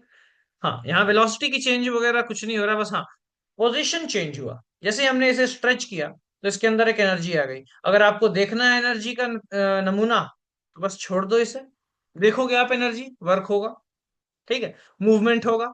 ठीक है, तो यहाँ पे जो एनर्जी है उसे हम कहते हैं पोटेंशियल एनर्जी। और पोटेंशियल एनर्जी किस पे डिपेंड करता है, तो ध्यान देंगे। Let me bring it close to you. Let me bring the definition of energy, of potential energy. So potential energy is the energy which is being, okay, hold on. I think sharing रुक गई. Okay, now potential energy is possessed by an object. Potential energy possessed by an object is the energy present in it by the virtue of its position. यानी कि अगर हम किसी object के position को देखें, तो पोजीशन को के चेंज होने पे जो एनर्जी स्टोर होती है, उसे हम कहते हैं पोटेंशियल एनर्जी। या तो पोजीशन चेंज हो जाए, या तो कॉन्फ़िगरेशन चेंज हो जाए। कॉन्फ़िगरेशन यानी जिस तरीके से उसे हमने रखा है, जैसे कि अभी इस बो एंड एरो में हमने इसे स्ट्रेच किया, तो हमने इसका कॉन्फ़िगरेशन चेंज कर दिया, यानी अभी हमने स्ट्रिंग को खींच दिया, जिसकी वजह से इसके अंदर एक पोटेंशियल एनर्जी आ गई। अच्छा, अब बात करते हैं इस स्प्रिंग की जो मैंने ऊपर से लाया। इस स्प्रिंग को अगर मैं खींचूं, तो ये स्ट्रेच हो जाएगा। ठीक है। अच्छा, यहां पे अगर रोक लूं, मैं इसे रोक लूं, पकड़ रखा है, जैसे ही छोड़ूंगा ये अभी दिखा देगा कि इसके अंदर कितनी एनर्जी है। तो अगर हम किसी भी चीज के पोजीशन को चेंज करें, या उसकी कॉन्फ़िगरेशन को चेंज करें, तब जो एनर्जी उसके अंदर प्रोड्यूस होती है उसे हम कहते हैं पोटेंशियल एनर्जी। अच्छा, एक एग्जांपल और लेते हैं। एक पत्थर रखा है जमीन पे, कोई नुकसान नहीं है अभी मुझे उससे, क्योंकि उसके अंदर कोई एनर्जी नहीं। लेकिन अगर इसी पत्थर को मैं अपने सर से 10 मीटर ऊपर रखूं, और एक बंदे को बोल रखा है कि भाई इसे पकड़ के रखना, उस टाइम पे अगर उसने उस पत्थर के पास कौन सी एनर्जी है, तो हम बात करते हैं जैसे ही वो पत्थर छोड़ेगा, राम नाम सत्य हो जाएगा। ठीक है। या फिर हो सकता है कि बहुत ज्यादा हार्म हो जाए मेरे सर पे। क्यों? क्योंकि उस पत्थर के पास अभी एनर्जी है, और ये एनर्जी किस वजह से है? क्योंकि उसकी पोजीशन में चेंज हुआ है। तो ऐसी एनर्जी जो कि ऑब्जेक्ट के पोजीशन की वजह से होती है, ठीक है, उस एनर्जी को हम पोटेंशियल एनर्जी कहते हैं। अच्छा, अगर मैं बात करूं इस मास की, तो ये मास अभी अगर ऊपर है और अगर नीचे है, किस पोजीशन में इसके पास ज्यादा एनर्जी होगी? ठीक है, वेरी गुड। इस फर्स्ट केस में इसके पास ज्यादा एनर्जी है, क्यों? क्योंकि सर ज्यादा हाइट पे है, और जो चीज जितनी ज्यादा हाइट पे होती है उसके पास उतना ज्यादा पोटेंशियल एनर्जी होता है। ठीक है।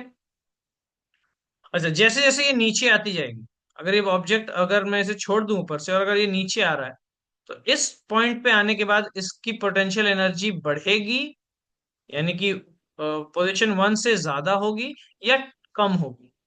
तो जैसे जैसे ऑब्जेक्ट नीचे आता है, जैसे जैसे हाइट कम होती जाती है, पोटेंशियल एनर्जी भी कम होती जाती है। आ जाओ देखते हैं सर। ठीक है। अच्छा, पहले क्वेश्चन करते हैं, उसके बाद हम समझते हैं क्या करना है आगे।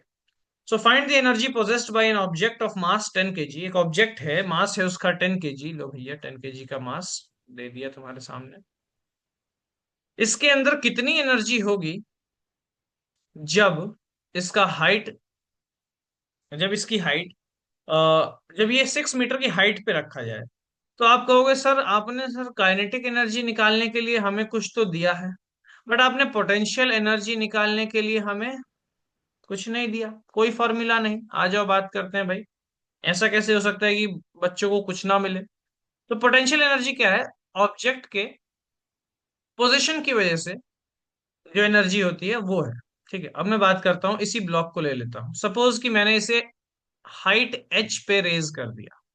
ठीक है, पहले ये ग्राउंड लेवल पे था, अब ये एच हाइट पे ऊपर है।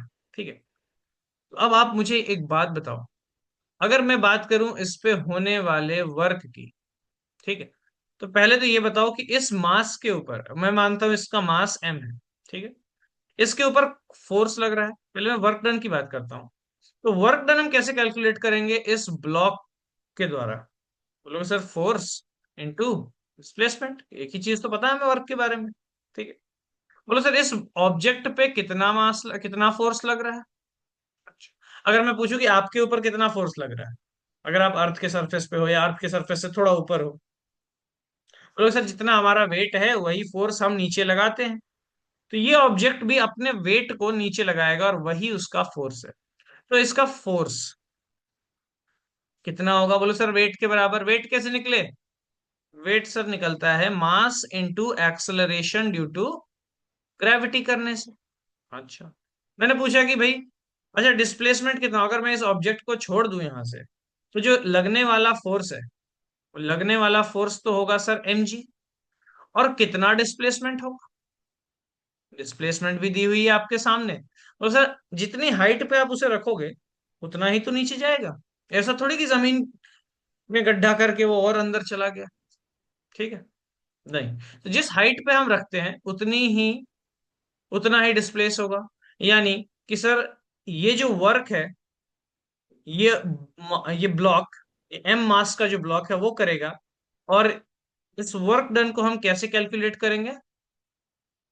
Bye doing m g h. और ये वर्क डन जो ऑब्जेक्ट के पोजीशन की वजह से होता है, उस वर्क डन को हम क्या कहते हैं? अगर वर्क डन उसके पोजीशंस पे है तो हम इस एनर्जी को हम कहते हैं पोटेंशियल एनर्जी। तो पोटेंशियल एनर्जी को फाइंड आउट करने का तरीका है एम जी एच।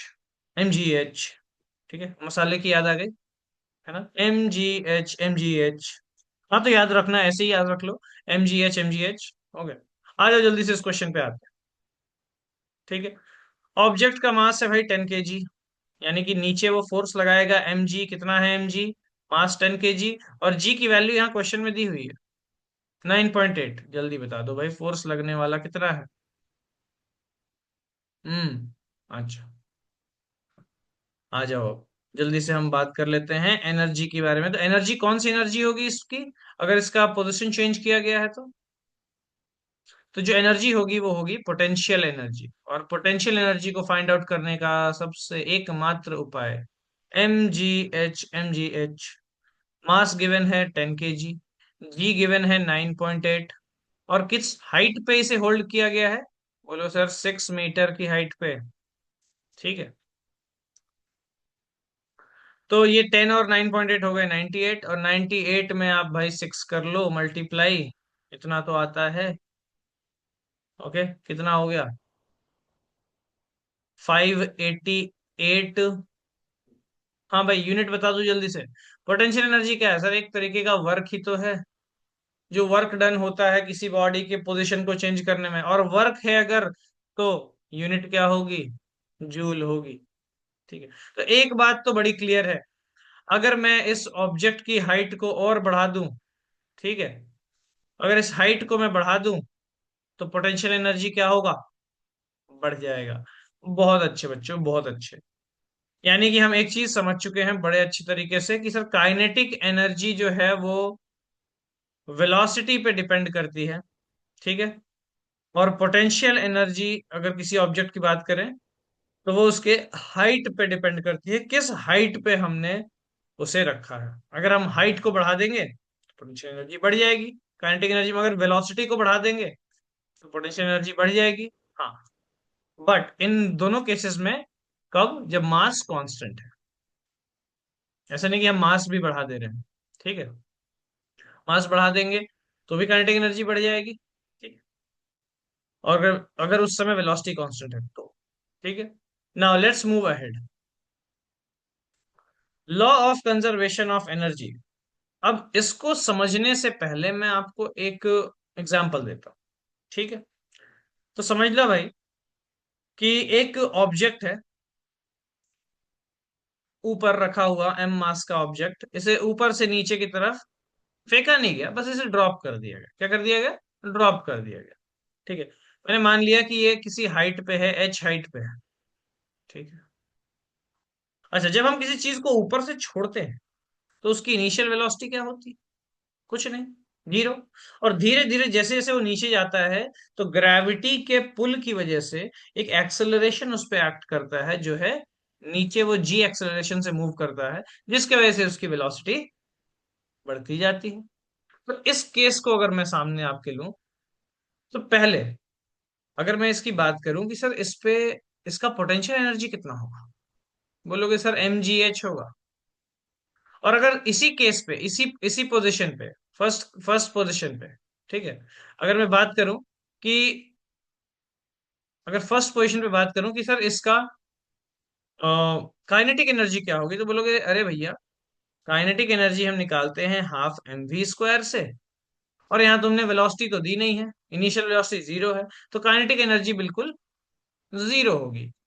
कब? फर्स्ट केस में, सिर्फ और सिर्फ फर्स्ट केस में। अच्छा, ना अगर हम दूसरी केस की बात करें, सपोज कि ये ऑब्जेक्ट यहां तक पहुंच चुका है। ठीक है। तो अब बताओ, क्या ये हाइट अभी भी एच हाइट पे है या हाइट कम हो गई? हाइट कम हो गई। और हाइट अगर कम हो गई है तो पोटेंशियल एनर्जी कम हो गई होगी। और जब ये बॉडी नीचे आ रहा होगा, तो उस दौरान एक चीज बढ़ी होगी, वो है उसकी वेलोसिटी, क्योंकि ये ग्रेविटी उसे एक एक्सेलरेशन से अपनी तरफ खींच रहा है। और जब भी एक्सेलरेशन होता है तो वेलोसिटी बढ़ती है। ठीक है, वेलोसिटी चेंज होती है, और एक्सेलरेशन इसी डायरेक्शन में है तो वेलोसिटी चेंज होगी, बढ़ेगी। तो एक चीज तो समझ में आई कि पोटेंशियल एनर्जी जैसे जैसे बॉडी नीचे आ रहा है, पोटेंशियल एनर्जी जो है वो डिक्रीज हो रही है, और काइनेटिक एनर्जी जो है वो इंक्रीज हो रही है। अब एक चीज ध्यान देना, मैंने कहा कि बॉडी बिल्कुल अब ग्राउंड को छूने वाली है, बिल्कुल छू चुकी है, मतलब ग्राउंड पे पहुंच चुकी है। अब बताओ कि इसकी हाइट क्या है भैया? हाइट तो कह लो जीरो। तो इस केस में पोटेंशियल एनर्जी देखो जीरो हो गई, और ग्राउंड को जस्ट छूने से पहले जो भी वेलोसिटी उस ऑब्जेक्ट की होगी वो मैक्सिमम वेलोसिटी होगी, तो हम कहते हैं कि काइनेटिक एनर्जी जो है यहाँ पे वो जरूर कुछ होगी, और वो मैक्सिमम होगी। ठीक है। तो एक चीज आपको देखने को मिलता है, पोटेंशियल एनर्जी ज्यादा है, मैक्सिमम है, तो काइनेटिक एनर्जी जीरो है। जैसे जैसे पोटेंशियल एनर्जी कम होती जाती है, काइनेटिक एनर्जी बढ़ती जाती है। और जैसे जैसे पोटेंशियल एनर्जी कम होती जाती है, काइनेटिक एनर्जी मैक्सिमम की तरफ जाने लगती है। यानी कि अगर मैं दोनों का सम करूं, ठीक है, पोटेंशियल एनर्जी और काइनेटिक एनर्जी, ठीक है, तो ये हमेशा बराबर ही होने वाला है, इक्वल ही होने वाला है। अच्छा, किसी भी किसी भी सिस्टम की टोटल मैकेनिकल एनर्जी, अब ध्यान ध्यान में रखना इस वर्ड को, mechanical energy, total mechanical energy का मतलब होता है पोटेंशियल एनर्जी और काइनेटिक एनर्जी का सम। पोटेंशियल और काइनेटिक एनर्जी का सम। अगर मैं आपसे कह दूं कि बॉडी की पोटेंशियल एनर्जी 2 जूल है और काइनेटिक एनर्जी 6 जूल है, तो टोटल मैकेनिकल एनर्जी क्या होगी? तो आप कहोगे sir total mechanical energy 2 + 6 that is 8 joule रहने वाली। ठीक है। तो टोटल मैकेनिकल एनर्जी अगर ये टर्म आए तो समझ जाना कि पोटेंशियल एनर्जी और काइनेटिक एनर्जी के सम की बात हो रही है। अभी आगे इंटरेस्टिंग है बहुत ज्यादा सेशन।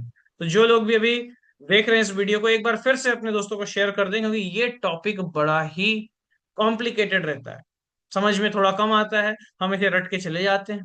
तो रटना नहीं होगा हमारे सेशन में। You are with teach A R, आपका रटना नहीं है, यहाँ पे समझना है सभी चीजों को। ठीक है, पढ़ता हूं मैं से। According to this law, energy can only be converted from one form to another form. अरे हाँ भैया, ये तो पता है हमें, हमने तो केमिस्ट्री में भी पढ़ रखा है, एनर्जी एक फॉर्म से दूसरे फॉर्म में कन्वर्ट होती है। It can neither be created nor be destroyed. ले, ये भी पढ़ रखा है। ठीक है, एनर्जी को ना हम क्रिएट कर सकते हैं ना डिस्ट्रॉय कर सकते हैं। Total energy before and after the transformation, यानी अगर बॉडी मूवमेंट हो रही है या फिर बॉडी में एनर्जी का चेंज हो रहा है, तो जो टोटल एनर्जी है, टोटल एनर्जी मतलब पोटेंशियल और काइनेटिक एनर्जी का सम। तो टोटल एनर्जी वो हमेशा सेम होता है, चाहे वो पहले की बात करो या बाद की बात करो। और हाँ, ये जो लॉ है, this law of energy conservation is valid in all situations for all kind of transformation। तो ये लॉ ऑफ एनर्जी कंजर्वेशन क्या कहती है कि total energy of a system is always constant और ऑलवेज सेम, और you can say conserved, conserved यानी constant. ठीक है ना। अब बात करते हैं एक एग्जांपल से।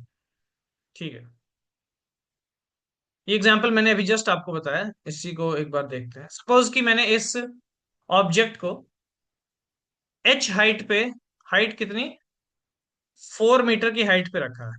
ठीक है, 4 मीटर की हाइट पे ये है, यानी ये एच जो है वो पहले 4 है। ठीक है, 4 मीटर की हाइट पे रखा है भैया। तो यहाँ पे अब आप पहले केस में, केस वन, अब यहाँ पे आपको देखो एक टेबल बनी हुई दिखाई दे रही है, इस टेबल को भी हम फिल करेंगे। ठीक है, आ जाए, लाइन खींचने की जरूरत नहीं है। हाँ, तो पहले हमें पूछा गया कि पोटेंशियल एनर्जी कितनी होगी। चलो भाई, अभी ऑब्जेक्ट को छोड़ा नहीं है, बिल्कुल वहीं पे होल्ड करके रखा है। ठीक है, तो हम पहले पोटेंशियल एनर्जी निकालते हैं। कैसे निकलेगी पोटेंशियल एनर्जी फर्स्ट केस में?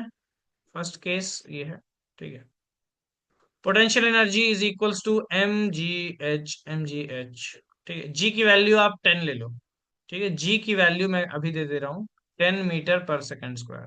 कैलकुलेशन जल्दी होगा। मास आप इस ऑब्जेक्ट का 5 kg ले लो। ठीक है, 5 kg का ऑब्जेक्ट है, 4 मीटर की हाइट पे रखा हुआ है। पोटेंशियल एनर्जी 5 × 10 × 4 कितना आया भाई? बोलोगे सर 400 जूल आ गया। 400 जूल आ गया, चलो लिख देते हैं। अच्छा, काइनेटिक एनर्जी, क्या हमने इस ऑब्जेक्ट को छोड़ा है? अभी ऊपर ही होल्ड करके रखा है। वेलोसिटी क्या होगी भाई? वेलोसिटी हो गई 0, जिसके वजह से काइनेटिक एनर्जी जो होगा वो, बोलो 0, 0 जूल। जल्दी से बताओ टोटल एनर्जी कितनी होगी? पोटेंशियल प्लस काइनेटिक कितनी होगी? 400 + 0, अरे 400 जूल। चलो बात करते हैं सेकंड केस में। सेकंड केस में बॉडी को ड्रॉप कर दिया और बॉडी अब नीचे आ गई है थोड़ी सी। अब जो इसकी हाइट है वो ग्राउंड से है 3 मीटर। अच्छा, अगर वो नीचे आई होगी यानी कि ग्रेविटी ने उसे पुल किया होगा, उसकी वेलोसिटी में चेंज हुआ होगा। चलो देखते हैं। ठीक है, सेकंड केस में पोटेंशियल एनर्जी, हम्म अभी ग्राउंड से 3 मीटर की दूरी पे है, एम जी एच। सो 5 × 10 अब हाइट है 3, total energy 3, sorry, potential energy 300 joule. अब इसी में बात करते हैं काइनेटिक एनर्जी। बोलो सर अब इसके पास वेलोसिटी होगी। क्यों भैया? क्योंकि अब हमने ऊपर से इसे छोड़ दिया है ना, तो वो नीचे गया। तो निकालते हैं पहले वेलोसिटी। तो यू जो था वो जीरो था, वी हमें निकालना है। टाइम का हमें कुछ पता नहीं है। और हाँ, एक चीज पता है कि सर डिस्टेंस उसने कितना कवर किया। तो यहां से यहां तक मैं कहता हूं कि फर्स्ट केस से लेके दूसरे केस के बीच में कितना डिस्टेंस कवर की होगी? 1 मीटर। 1 मीटर ही तो नीचे आई ना। ठीक है, तो कैलकुलेट करते हैं। वी सबसे इजी चीज है, v square minus u square is equals to कितना हाइट ये नीचे आई? ये आई 1 मीटर नीचे आई। ठीक है, is equals to 2 GH। U की वैल्यू जीरो है, यानी वी स्क्वायर का मतलब हुआ, two into 10 into 1, that is 20। अब आप वी निकालोगे, फिर आप जाकर के यहाँ पे वी स्क्वायर करोगे, उससे अच्छा सीधा सीधा एक काम करो ना, हाफ मास तो भाई 5 और वी स्क्वायर, जल्दी से वी स्क्वायर की वैल्यू आ गई, फटाफट से बताएंगे। अरे अरे अरे अरे अरे, एक चीज ध्यान देंगे कि यहाँ पे शायद हमने कैलकुलेशन मिस्टेक कर दिया हो। यानी कि आप अकेले नहीं हो जो कैलकुलेशन मिस्टेक करता है, मैं भी करता हूँ भाई। ये आ गई 200 जूल आई है। ठीक है, ये हमने थोड़ा कैलकुलेशन में मिस्टेक कर दिया। अच्छा, यहाँ पे भी कर रहे थे मिस्टेक, लेकिन अभी मेरा सिक्स सेंस काम कर गया। 5 3 15, ये आ गई सर 150 है ये, 150। अच्छा, चलो इधर देखते हैं। अच्छा, वी स्क्वायर की वैल्यू अभी देखो यहाँ निकाली हमने, इसको यहाँ पे रख देते हैं। चलो 20 रख दी। सर 2 से 20 कटा कितने बार में? 10 बार में। 5 इंटू 10 कितना हुआ? 50 जूल। चलो भाई लिख दे जल्दी जल्दी। 150 जूल पोटेंशियल एनर्जी आ गई, 50 जूल काइनेटिक एनर्जी आ गई, टोटल 200। ठीक है, और केसेस देखना है, और केसेस देख लेते हैं जल्दी से फटाफट से। अगर अब बॉडी नीचे और नीचे आ गई है, अब इसकी जो हाइट है ये ग्राउंड से है 2 मीटर। ठीक है, और अपने इनिशियल पोजीशन से, अब है ये अगेन 2 मीटर, इधर से भी ऊपर से भी 2 मीटर नीचे। अब बात करते हैं थर्ड केस में। पोटेंशियल एनर्जी बता दो फटाफट से, बड़ा इजी है। MGH लगाओ। 5 इंटू 10 इंटू हाइट अब 2 है, अब ये हो गई 100 जूल। ठीक है, काइनेटिक एनर्जी बताओ। बोलो sir half mv square. Sir यहाँ पे वेलोसिटी भी चेंज हो गई होगी, यहाँ पे वेलोसिटी अब कुछ और होगी, उस वेलोसिटी को निकालते हैं। चलो, v square minus u square. अच्छा, शुरुआत में वेलोसिटी जीरो थी, 2 GH। अब की बार नहीं नहीं, आप वो मत कहना जो मैं सोच रहा हूँ। ठीक है, 2 G की वैल्यू सेम रहेगी 10। हाइट, इस बार जो हाइट है, आप देख लो कि ऊपर से ये कितने मीटर नीचे आई है? 2 मीटर नीचे आई है। तो अब की बार, ठीक है, वी स्क्वायर की वैल्यू आई 40। ठीक है, आओ निकालते हैं kinetic energy. Half mv square, half मास तो वही है, वी स्क्वायर की वैल्यू है 40। तो हमने निकाल लिया ये 20 इंटू 5, दैट इज 100 जूल। अब आप देख लो, यहाँ पे पोटेंशियल एनर्जी आई है 100, पोटेंशियल एनर्जी यानी 100, और काइनेटिक एनर्जी भी आई है 100। अगर मैं पूछूं टोटल, तो टोटल फिर से 200।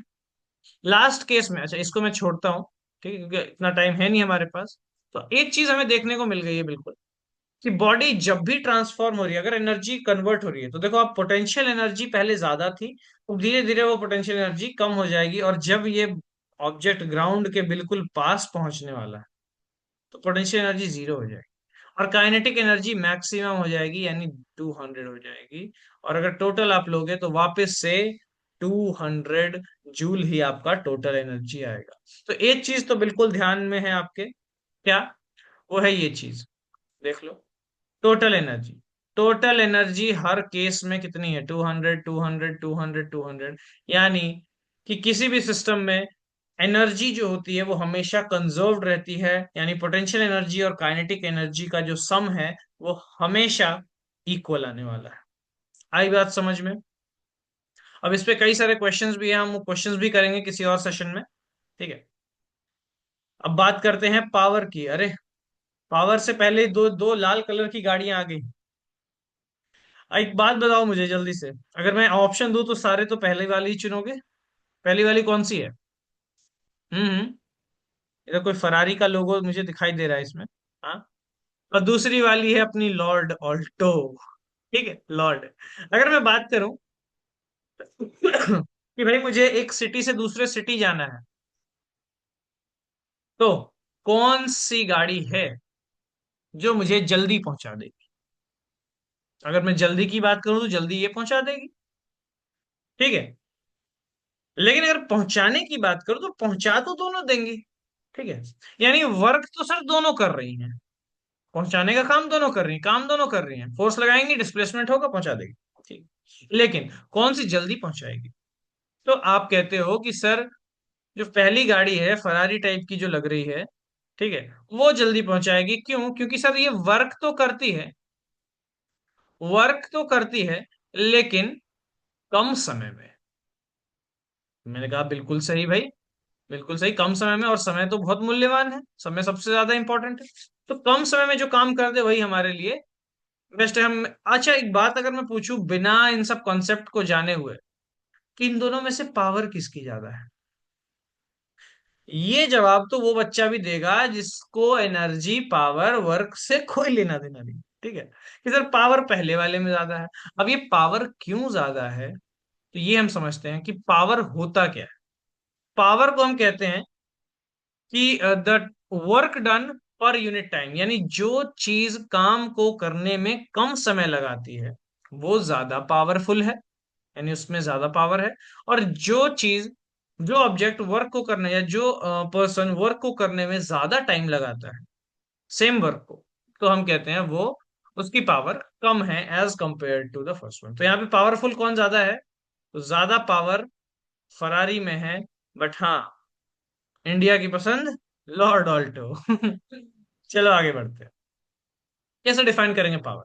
Power is defined as the rate of doing work और the rate of transfer of energy. कि वर्क कितनी जल्दी हो रहा है, या किस रेट से हो रहा है, किस रेट से यानी कि किस टाइम के साथ कितना वर्क हो रहा है, ठीक है। या फिर किस रेट से एनर्जी का ट्रांसफर, अगर एनर्जी ट्रांसफर हो रही है तो किस रेट से, यानी कितने कितने समय में हो रही है, ठीक है। तो अगर मैं बात करूं कि इफ एन एजेंट, एजेंट यानी कि कोई भी ऑब्जेक्ट या कोई बॉडी या कोई पर्सन या कोई मशीन, कोई भी चीज, if an agent does a work W in time T, अगर कोई वर्क डब्ल्यू वर्क को टी टाइम में करता है, यानी कि वर्क हुआ डब्ल्यू, और अगर टाइम टी की बात करूं तो पावर को हम कैसे कैलकुलेट कर सकते हैं? Work done divided by time, ठीक है। अगर यही चीज हमें वर्क नहीं दिया बल्कि एनर्जी दी हुई है, तो हम पावर को कह सकते हैं एनर्जी बाय टाइम। अब अगर ये पोटेंशियल एनर्जी होगी तो हम कह सकते हैं सर mgh/t। और अगर यही अगर काइनेटिक एनर्जी की बात करें तो kinetic energy half mv² divided by t. तो हम वर्क पावर को डिफाइन करते हैं work done per unit time, ठीक है। So how can we define power?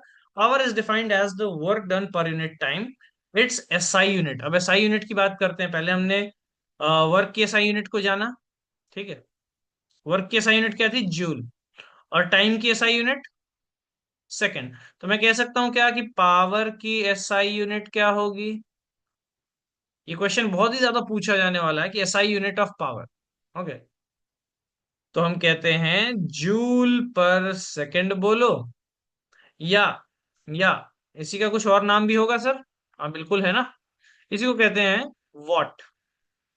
तो आपने सुना होगा एक बहुत बड़े साइंटिस्ट जेम्स वॉट, जिन्होंने पहला स्टीम इंजन बनाया था, ओके।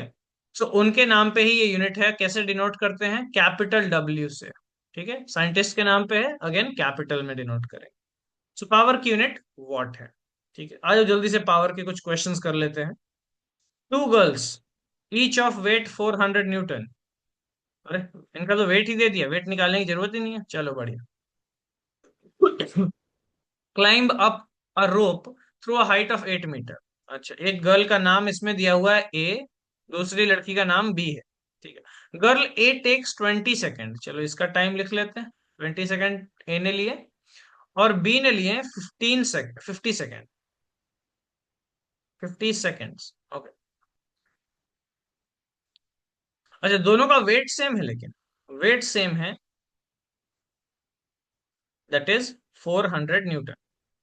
अच्छा, वाह, क्या बात है, इतनी सिमिलैरिटी। हाँ, क्या चीज अलग है वो है उनका टाइम। जो टाइम ए ने लिया, ए ने जल्दी उस पेड़ पे चढ़ गई, और पेड़ की हाइट क्या थी, एक बार हाइट को भी बात कर लेते हैं। हाइट थी पेड़ की 8 मीटर। ठीक है, वही वाला पेड़ था इसके लिए भी। सॉरी, पेड़ नहीं, रोप है यहाँ पे तो। अच्छा, रोप, रस्सी चढ़ने की कंपटीशन चल रही है, चलो भैया। एच, हाइट, इसने भी 8 मीटर क्लाइंब किया रोप को, वेरी गुड। नाउ, अगर बात करें कि किसने किसमें कितना पावर है। ठीक है, अगर मैं बात करूं what is the power expanded by each girl, power किसका ज्यादा है। ठीक है, तो एक चीज तो आपको समझ में आ रही होगी कि टाइम किसने कम लिया। अगर इसी काम को मैं 20 सेकंड में करता हूं, और अगला इंसान 50 सेकंड में करता है, तो मैंने जल्दी किया ना, मैंने तो जल्दी किया। ठीक है, तो मेरे अंदर power, as compare to that person I have more power. ठीक है, लेकिन अब बात करते हैं कि कैलकुलेट कैसे करेंगे, कितना है पावर, आ जाओ देखते हैं। तो power is equals to work done per unit time. अच्छा, अब देखो यहाँ पे जो वर्क हुआ है वो पोटेंशियल एनर्जी में चेंज हुआ है, क्योंकि उनकी हाइट में चेंज हुआ है। ठीक है, वो 0 लेवल पे थी, अभी वो 8 मीटर ऊपर पहुंच गई। ठीक है, तो यहाँ जो वर्क डन है वो पोटेंशियल एनर्जी के फॉर्म में होता है, तो mgh/t। अच्छा, अब ध्यान देना, कुछ बच्चे मास की जगह 400 लिख देंगे, नहीं भैया, ये इनका वेट है। mg क्या है, वेट है। mg यानी वेट, और वेट पहले से दिया हुआ है, कोई कैलकुलेशन नहीं करनी। तो 400 इंटू हाइट कितनी क्लाइंब की उसने, 8। टाइम कितना लिया, 20 सेकेंड। आ जाओ देख, 2 2 जा 20 जा, ओके। तो यहां से अगर हम कैलकुलेट करें तो 160 वॉट जो है, the power expanded bye girl A is 160 what. ठीक है, जूल पर सेकंड कहना चाहो वो भी कह सकते हो, नो प्रॉब्लम। ठीक, एक बार गर्ल बी को देख लेते हैं। यहाँ भी जो वर्क हुआ वो पोटेंशियल एनर्जी में चेंज हुआ, वर्क की वजह से पोटेंशियल एनर्जी में चेंज हुआ, यानी कि हम जो वर्क कैलकुलेट करेंगे वो mgh से करेंगे। ठीक है, टाइम t, करो भैया कैलकुलेट फटाफट से। mg यहाँ भी सेम है, 400 न्यूटन। हाइट इसने भी 8 मीटर क्लाइम किया, बट टाइम जो है इन्होंने थोड़ा ज्यादा ले लिया, 5 टाइम्स 8। सो 8 times 8 is what, I think 64 watt. इनका जो पावर है वो 64 वॉट है। और girl A, who is more powerful, girl A. तो आई होप कि यहां तक सभी को समझ में आया होगा। कॉमर्शियल यूनिट ऑफ एनर्जी पे आते हैं अब। अरे भैया, ये क्या दे दिया, पिक्चर देखो, सबके घर में ये चीज जरूर होगी।